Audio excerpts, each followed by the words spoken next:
Hi students, today 12th Max chapter 2 example 2.36 பார்க்கலாம்.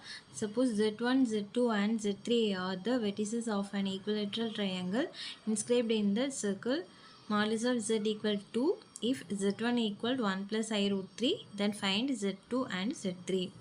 என்ன கொடுத்துருக்காங்கன்னா ஈக்குவலேட்ரல் ட்ரையாங்கிள் வந்து சர்க்கிள்குள்ளே இருக்குது. ஓகேவா, ஒரு சர்க்கிள்குள்ளே ஈக்குவலேட்ரல் ட்ரையாங்கிள் இருக்குது.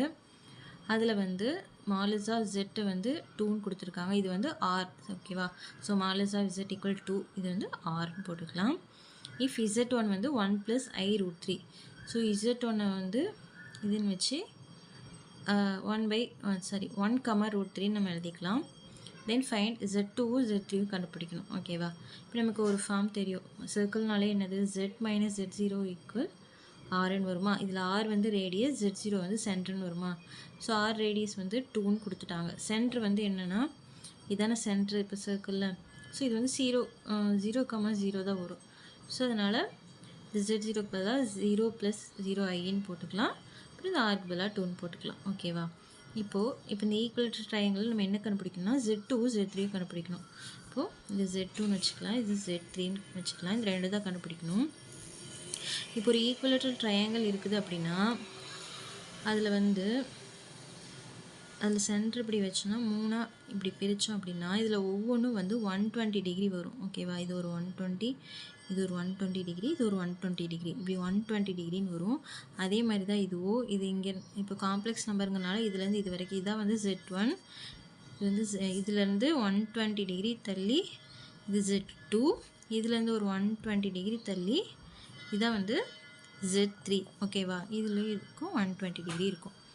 இப்போ இந்த 120 டிகிரியை நம்ம வந்து 2π/3ன்னு எழுதிக்கலாம். ஓகேவா, ஸோ தீட்டாவோட வேல்யூ வந்து நமக்கு வந்து 2π/3ன்னு எழுதணும்.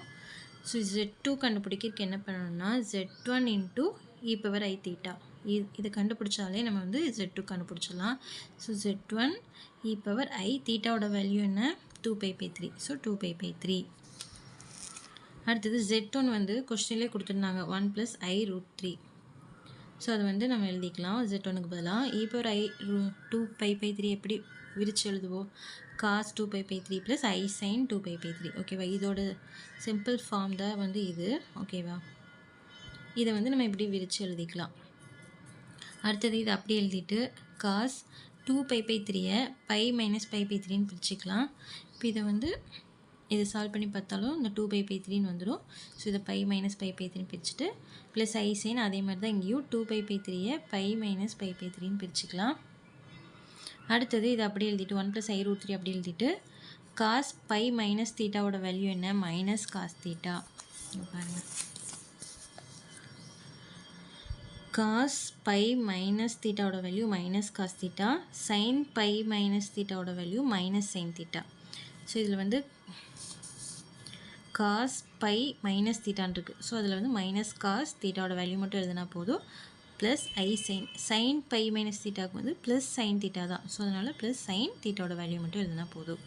அடுத்தது 1 + I root 3 அப்படி எழுதிட்டு இந்த மைனஸ் அப்படி எழுதிட்டு cos π/3யோட வேல்யூ வந்து 1/2. cos π/3யோட வேல்யூ 1/2, sin π/3யோட வேல்யூ √3/2. ஸோ அதுக்கு பதிலாக cos π/3க்கு 1/2 எழுதிக்கலாம், sin π/3க்கு √3/2ன்னு எழுதிக்கலாம். அடுத்த ஸ்டெப்பில் இது ரெண்டையும் நம்ம வந்து மல்டிபிள் பண்ணணும். ஸோ ஃபஸ்ட்டு இந்த 1 கூட -1/2 மல்டிபிள் பண்ணணும். அதுக்கப்புறம் இந்த 1 கூட இந்த I √3/2 மல்டிபிள் பண்ணணும்.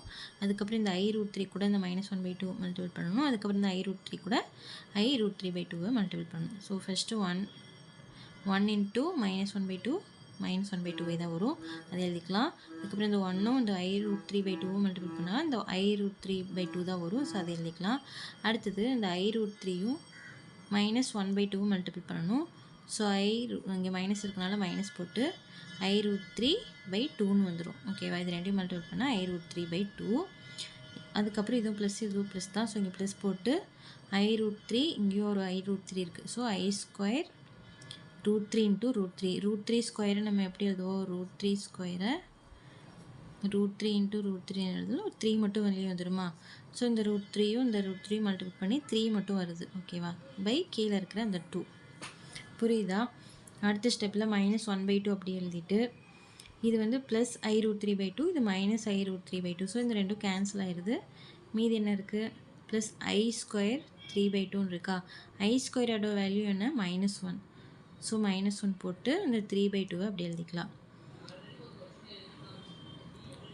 இப்போ இதையும் மல்டிபிள் பண்ணால் என்ன வரும்? -3/2 வந்துடும். ஸோ இங்கே வந்து -3/2. இந்த -1/2 அப்படி எழுதிட்டு இந்த -1ஐயும் 3யும் மல்டிபிள் பண்ணி -3/2 எழுதிக்கலாம்.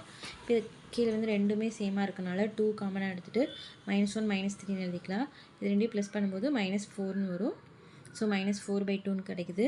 அதுக்கப்புறம் இது ரெண்டும் கேன்சல் பண்ணால் 1 2 2 2 2 4. ஸோ -2 மட்டும் ஆன்சராக வருது. ஸோ -2 ஒய்யோட வேல்யூ வந்து ஒன்றுமே வரலங்கிறனால அதை வந்து 0ன்னு நம்ம எடுத்துக்கணும். ஸோ -2 + 0i நம்ம எழுதிக்கலாம். ஓகேவா? அதாவது இந்த Z2க்கு என்னது? -2, 0. ஓகேவா?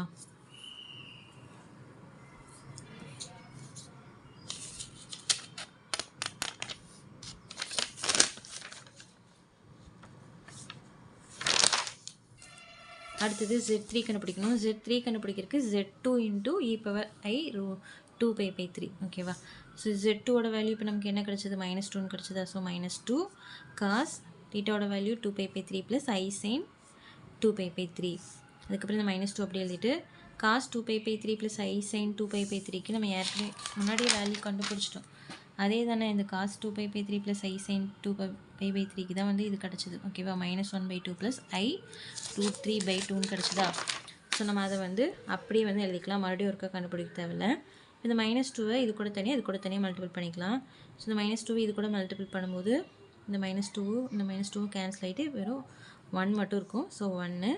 இந்த -2வும் இதுவும் மல்டிபிள் பண்ணும்போது இந்த 2 கேன்சல் ஆகிட்டு இது -i√3 மட்டும் இருக்கும். ஓகேவா? இங்கே மைனஸ் இருக்கனால -i√3 மட்டும் இருக்கும். ஸோ Z3ஓட வேல்யூ 1 - i√3. ஸோ Z2ஓட வேல்யூ -2, Z3ஓட வேல்யூ 1 - i√3. ஓகேவா? அவ்வளோதான். தேங்க்யூ.